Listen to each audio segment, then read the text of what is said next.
बेगनाम हुई आंखें। नौझील में श्री निर्बाक लीला संस्थान द्वारा श्री रामलीला के 115वें वार्षिक उत्सव के 7वें दिन दशरथ मरना भरत मिलाप केवट अत्रि अनसुईया की लीला का मंचन हुआ। रामलीला के महामंत्री मोरध्वज अग्रवाल ने बताया कि रामलीला का शुभारंभ भगवान श्री राम की आरती व गणेश पूजन के साथ हुआ। उन्होंने कहा कि भगवान राम के जीवन चरित्र भाई का भाई के प्रति प्रेम को जीवन में उतारना चाहिए। रामलीला के संरक्षक छेदा लाल पाठक एवं श्याम बाबू अग्रवाल ने बताया कि सुमंत राम को सरयू के किनारे नाव से रवाना कर राजा दशरथ के पास आते हैं। सुमंत जी कहते हैं कि राम लक्ष्मण मुझसे कहने लगे कि महाराज का ध्यान रखना, हम 14 वर्ष के बाद वापस आएंगे, और वह आगे रवाना हो जाते हैं। यह सुनकर दशरथ बड़े दुखी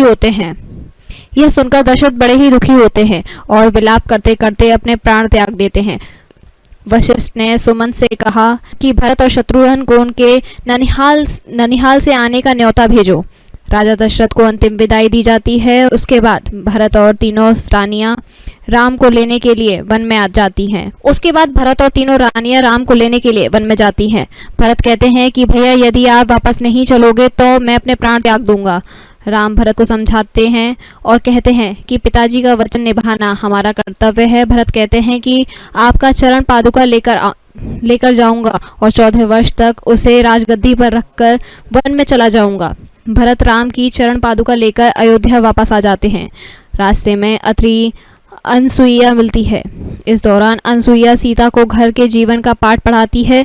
उसके बाद भगवान राम उनसे आज्ञा लेकर वन में आगे बढ़ जाते हैं। रामलीला में रामलीला के महामंत्री मोरध्वज अग्रवाल, प्रशांत गुप्ता प्रधान नौझील, रामलीला उपाध्यक्ष मोहेश पुरोहित, मंत्री संजय पाठक, हजारी वाशरे, सूचना प्रसारण मंत्री अमित सिंघल, भगवान सिंह कुशवाहा मास्टर जी, कोषाध्यक्ष ब्रजमोहन पाठक, दिनेश स्वामी जी, उमाकांत कटारा, राधा किशन पाठक आदि का सहयोग रहा।